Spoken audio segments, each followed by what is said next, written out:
The following is an Outdoor Channel original production. The Jersey Shore's revered for maritime traditions passed down through generations, not only provides a way of life for man, but for waterfowl that winter here. Unfortunately, landscape changes have had a negative impact on the most prized bird of eastern duck hunters, the American black duck. With this loss and degradation of habitat, populations have declined by as much as 60% in traditional wintering areas. In response, Ducks Unlimited and its partners, including the New Jersey Division of Fish and Wildlife and the United States Fish and Wildlife Service, have initiated multi-year studies and policy efforts to address this decline. We join them to see what complex efforts have been made to return these birds as a mainstay of the Northeast.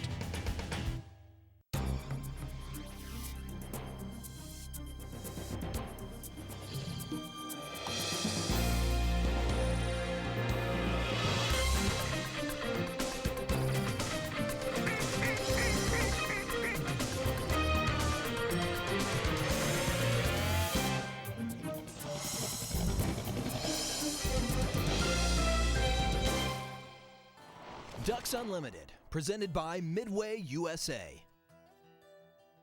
DU biologist John Calusi and New Jersey State waterfowl biologist leader Paul Castelli have taken us to the shores of New Jersey for a traditional black duck hunt on these historic waters. Attention to tidal changes and navigations are key for reaching these coastal backwaters, where bagging these shy and wary birds is anything but easy. As early fall winds begin to blow, we reflect on the importance of sustaining this resource and focus on the efforts of those who work vigilantly to study and preserve these wetlands to ensure the skies have black ducks for future generations. This is a vast resource. It stretches a long way, and not only is it a vast resource, it's a vast hunting resource.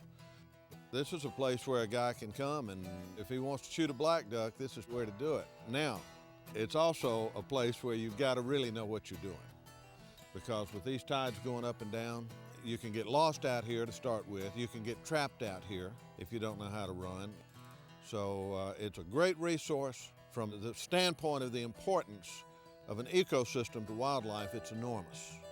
You know, this is the chief wintering ground for black ducks in North America, right here. Avalon, New Jersey, located along the mid-Atlantic coast, provides wintering habitat for at least 20 species of waterfowl, including approximately 70% of black ducks in the Atlantic flyway. It's some of the most healthy, intact coastal marsh that there is on the East Coast, and I think you can judge the health of an ecosystem by the wildlife that are present. And if you use waterfowl as a barometer, this area winters more American black ducks than any other area on the Atlantic coast. So by judging by that, I would say it's quite healthy. If we have black ducks and lots of them, that means that we have a good, healthy, natural environment and lots of it. I really consider the black duck to be one of the true trophy birds, quote unquote, in waterfowl hunting. Number one, it's not all that plentiful. It may be here. When the big concentration gets down here, late November and December, I'm sure you can go out there and see thousands of black ducks. But for most hunters in most parts of the country, you don't get that opportunity to harvest a black duck very often. I know I don't in the Mississippi flyway. We've probably always been the center of black duck wintering, if not right here on Delaware Bay, then in this general region. And you know, they're a wary duck, so they're a worthy, you know, you've done something when you can harvest a black duck. I can't tell you how many times I've had waterfowlers come up to me and say, boy, I'd like to have your job. And I'm gonna tell you what, I'm glad I have my job, because I get to travel the country and hunt these storied waterfowl locations. And one place that I've read about all my life was this coast of New Jersey. Waves really crashing off this point up here, but I like the way we're set up with this bank behind us. I think this will work. This looks good. Yep. When we got here, there were almost 40 black ducks here with a few teal mixed in, so I'm hopeful we can get our birds today. Well, we just need that many, right? With a few teal and a few mallards and a few pintails or scaup. And we had a nice batch of scaup come on through. Yeah. Gave us a good look while we were setting up, so there's some promise there as well. I've got the medicine right here, and it is going in, and I'm ready to hunt. I'm gonna pull up this face mask. And let's do it, guys. Let's get ready to go. Oftentimes people think of New Jersey as being highly populated with people and nothing but urban and industrial areas, but that's not the case. There is some absolutely beautiful coastal marsh that we saw. It was an absolute joy to see it and be a part of it. The black duck is notorious for being a wary bird, and I found that to be true. You know, now I'm amazed at the aura that some hunters build around this bird.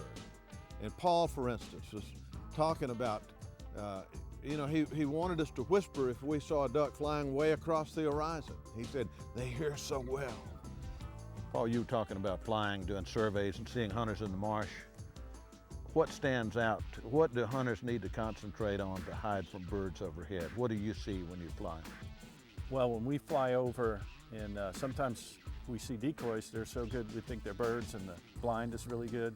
But as soon as we get close, they look up, and if they don't have a face mask or face paint, their face is shining like it was a flashlight, or maybe they move their hand. So that's what we see, and I think that's what the ducks see that flares it for a lot of hunters. Very obvious. Very obvious. Just be sitting in the shadow like this, and as soon as they look up, it's almost like we're shining a flashlight down, and then you shined it up in the air. With Paul's knowledge duly noted, we adapt these extra measures. Will this bring us better luck at one of these true trophy ducks? Ducks Unlimited, brought to you by Midway USA, just about everything for hunting. And by Auto Vent Shade, lets fresh air in, keeps rain out.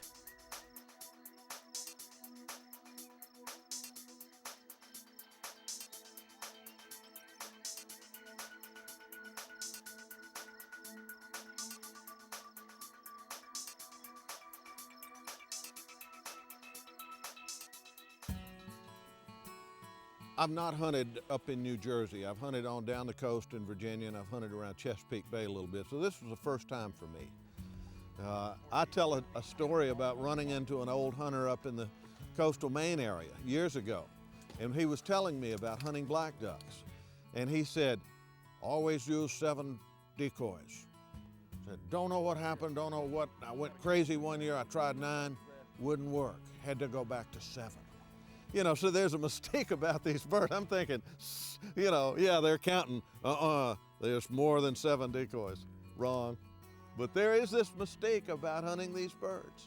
So I don't know if by nature they're shy or they're wary, if they possess sharper senses than other ducks. I do think they're probably not as gregarious as mallards are. You know, mallards want to be with other mallards. Black ducks, you know, they can take company or leave it, and that makes them a little more difficult to hunt. And then it was a warm day.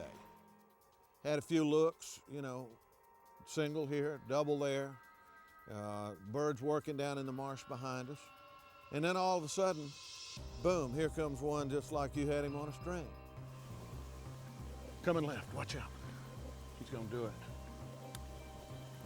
Get him. Oh, now we're on the board. All right, boy, beautiful black duck. Woo. He did it right, didn't he? I took the shot and was fortunate to bag the bird, and it was a beautiful big, they called him a bull black duck, you know, a drake. They're absolutely beautiful. They're big too, aren't they? Are they bigger than a mallard?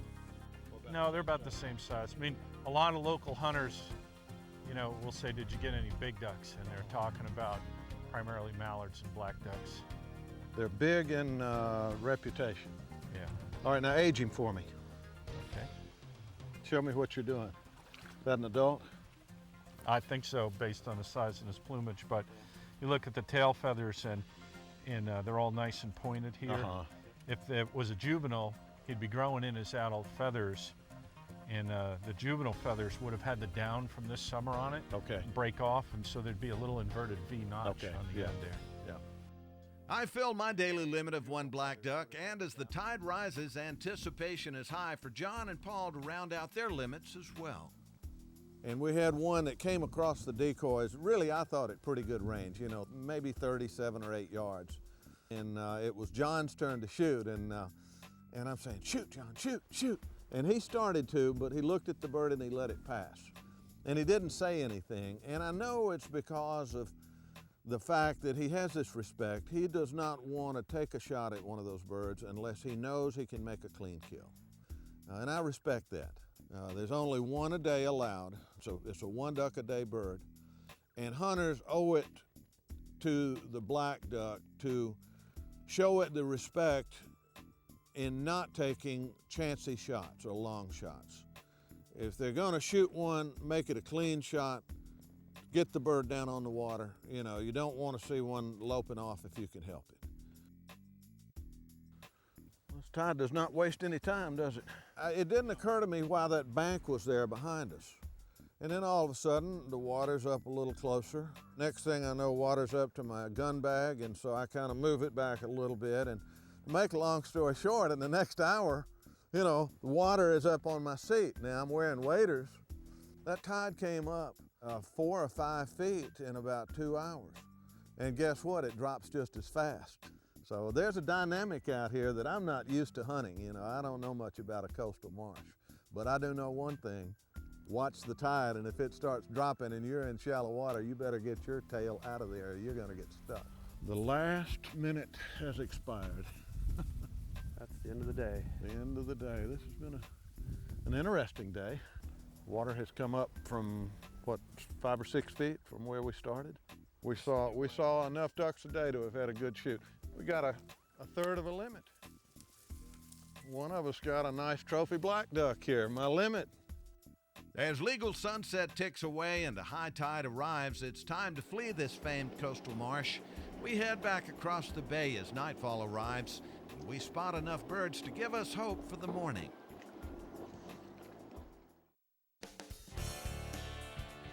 Black ducks are revered by sportsmen along the Atlantic coast, and they can be long-lived. Biologists with the Michigan Department of Conservation caught the same black duck drake 19 times over a 9-year period. First banded as an adult in 1949, this wily black duck successfully eluded hunters and predators for 10 years. When biologists trapped this duck for the last time in 1958, they replaced its leg band because it had worn thin with age. Delaware Bay is a major center for black duck migration during the winter months, and partnerships between DU, the New Jersey Division of Fish and Wildlife, and other agencies provide critical research to stem the decline of black ducks.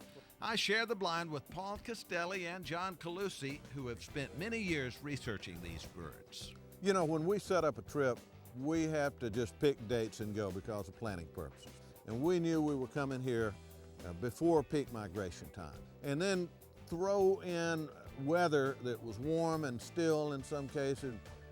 We had a lot of the bad cards stacked against us. But you know, you just go do your best, just like any other hunter will do. Here in the Atlantic coast, a lot of times we're not bag limited. We don't just shoot until we have the bag limit. We can be opportunity limited. And really the wind and the weather and the time of year play into that. John and Paul are two of the preeminent black duck authorities in the United States. You know, they have spent their lives studying and working and managing these birds, and I think they've built up so much respect for them. They love these birds. There are not as many as there are mallards and other species, and the population's declining a little bit. Ducks Unlimited, I think, has been an important partner for getting the information we need to manage black ducks. American black ducks are an East Coast icon. Predominant freshwater duck and the Atlantic flyaway are highly valued by hunters. Identification-wise, black ducks are about the size of a mallard duck, and a lot of hunters might initially believe they could mistake them for a female mallard, for example. But in flight, black ducks are quite a bit darker in color. In fact, from the top, black ducks are essentially dark in color everywhere. There's no white on the speculum, for example. The speculum itself, bordered in black, is a violet blue in color. In the air, perhaps the most distinctive feature is the contrast between the white of the underwing and the dark underside of the bird itself. Very little opportunity to mistake a black duck, especially in a mixed flock of mallards and black ducks, which is not at all uncommon. From a conservation perspective, biologists are concerned about black duck population levels. they're somewhat in the range of about 30% below their 640,000 North American Waterfowl Management Plan goal. In some portions of their range, especially south of New Jersey, the birds are in fact somewhere in the range of about 60% below traditional wintering population levels. To the north of there, they're somewhat stable, but overall, their numbers are below the goals that biologists would like to see over the long term. The concerns? These birds are seeing declines in their habitat conditions. Saltwater marsh, for example, some of the mudflat areas, some of the areas that traditionally support wintering black ducks have seen some pretty serious habitat fragmentation and some declines in their habitat quality over time that affects these wintering birds and their ability to forage effectively and return to the breeding grounds in good condition. From a research perspective, it's important that we understand the relative importance of the wintering grounds and the breeding grounds for black ducks. There's some indication that wintering habitat conditions may be affecting birds' body condition when they return to the breeding grounds. Ducks Unlimited and a host of partners from universities, state agencies, and the U.S. Fish and Wildlife Service have, through the use of advanced technology, satellite transmitters, identified linkages between wintering areas in the south and breeding areas all the way from Ontario to maritime Canada, determining the particular and specific linkages between their wintering areas and their breeding areas. With this specific information, biologists can identify the specific needs for birds on the wintering grounds and link that information to the information we need on the breeding grounds to protect, to manage, and to restore the habitats needed by black ducks throughout their annual cycle. One of my real pleasures on this hunt was to see the abundance of wildlife, and in particular the shorebirds. We had a bird, I think Paul called it an avocet, and he said this is a fairly rare bird. He said people come a long way to see avocets. And we had them right in front of us, landing in our decoys and walking around on the mudflat in front of us. This is an internationally renowned area for shorebirds. It's a destination for birders all across the world, really, that come here and enjoy seeing American avocets and sanderlings and leaf sandpipers and yellowlegs. I mean, the benefits of our programs, wetland restoration and conservation, go well beyond waterfowl. We benefit all species that depend on wetlands during some period of their life cycle, including shorebirds. You know, and I may go home now and get a book about shorebirds and study it a little bit. And if I ever come back up here, I'm going to say, that's a Gallinopolis polydupolis, you know, I don't know what, make up a name. But I'll know it'll be the right name, and I think I'll take just that much more pleasure from being in the marsh situation. Ducks Unlimited, presented by Midway USA. Just about everything for hunting. And by Auto Vent Shade. Lets fresh air in, keeps rain out.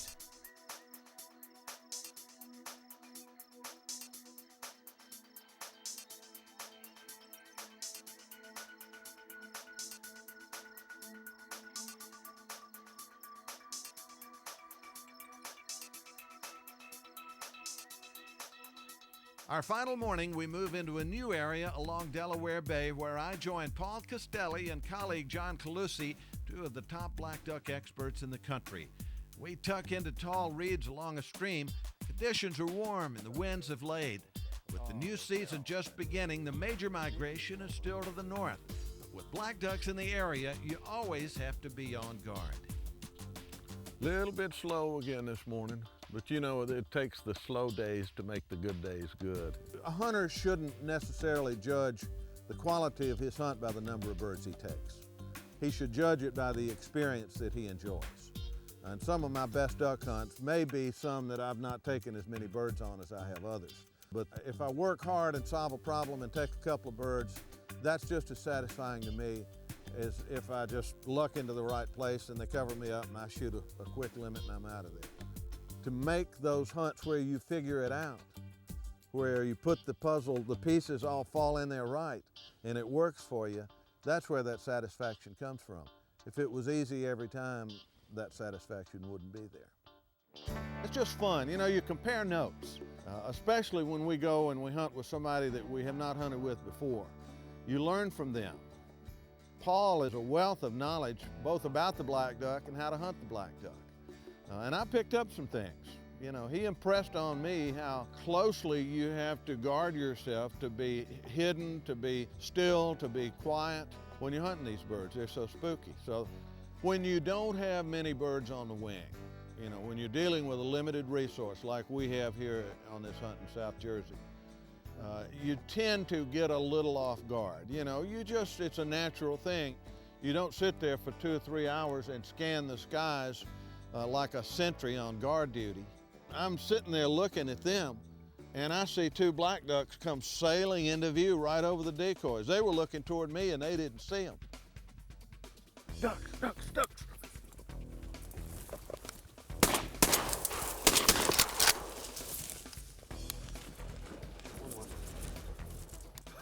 Oh, right. Man, did you?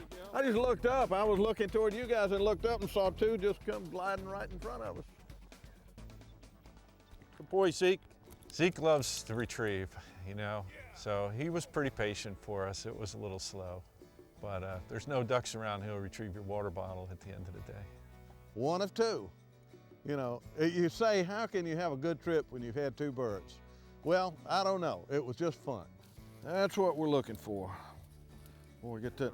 Yeah, aren't they pretty? I mean, that in a very subtle, very simple, very dignified way. The duck with the tuxedo. Look at the white wings. You can see those wings a long way off when you're underneath them in the sunshine.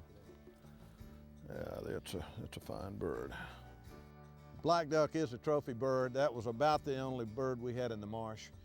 And we struggled, but we were able to get a couple of them, and I'm going home with a grin on my face. It's a great place and a great trip.